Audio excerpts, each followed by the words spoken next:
Once upon a time, I saw a real-life horror story. I went to this conference in TD Garden a few weeks ago, and people were showing innovative technologies, and I was horrified about what I heard.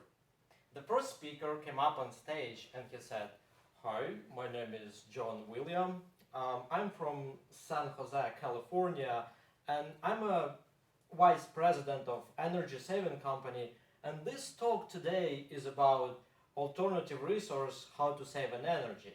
Well, we all sit in there. We all had a piece of paper in front of us and with the speaker information. I already knew his name. I already knew his job position, and I already knew his speech title. He lost me at hello. I was bored. I started to play Pokemon game on my phone. And another speaker came up on stage, and here's the way he started his speech. One. Is the microphone working? Is it working?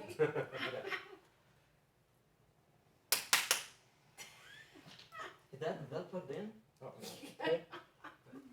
How much time do I have? He didn't even say hello. By the time this guy started his speech, I've caught a bunch of Pokemons. and why? Why? They are presenting innovative technologies. They are leaders and heroes in their industries. And your kid at school doing presentation on giraffe does a better job. It's sad. And I was sitting there, I was thinking about this, and I was thinking about different kind of stories. I was thinking about stories with happy endings, and you all like happy endings, right? But what about happy beginnings? What about a good way to start a speech? And tonight, I want to share with you my 3 favorite ways to start a speech. Is there smoke? Are we on fire? That's one way to start a speech. With a question that matters to the audience. Did they get your attention? In other words, how do you phrase the problem that audience faces in a question? That would be one of my favorite ways to start a speech. To start it with a question that matters to the audience. Now, you are Toastmasters. They have Toastmasters in prison. And statistically, people who took Toastmaster in prison, they have 90% less to go back to prison again. So you are Toastmasters. If you've never been to prison, and if you go there, you'll probably be there only once, which is great. And that's my second favorite way to start a speech, to start with an astonishing fact. Something that shocked the audience, something that make people rethink the problem. I have people come to me and say, "Hey, are you sure about this fact? I mean, how do they measure that?" And I saved for you my favorite way to start a speech. It's actually the way how I started this speech. This is priming. And what priming is when I do something and you know what's going to happen next. So when I do this, you all know that I'm going to have a speech to honor somebody or to give a toast.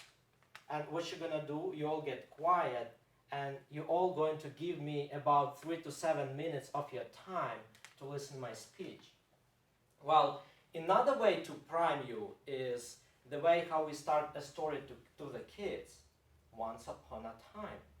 And what happens when we say once upon a time? Kids starts leaning towards us and listen what we're about to say. And as a child, we all train to know if it's an interesting story coming up or it's just another boring lecture for 40 minutes that has no impact in my life. But in business, you didn't hear Steve Jobs started his speech, "Once upon a time we created iPhone." You don't hear Barack Obama starts his speeches with "Once upon a time." It's because there is a grown-up way to start with once upon a time. And as an adult, the adult way to start a speech is this. I went to a public speaking conference a few weeks ago, and I met a world expert of public speaking. And he said something to me. He said something to me that changed the way I think about public speaking. He said something to me that made me think ever since. And now I can make a pause for 10, 30 seconds. And you're going to listen to me because you want to know what he said to me. Engages. So, to summarize all of this, if you can tell a story and your audience can connect to this story, that's when they want to hear what you have to say. So once upon a time, I had a speech about happy beginnings, and I hope now it's a happy ending.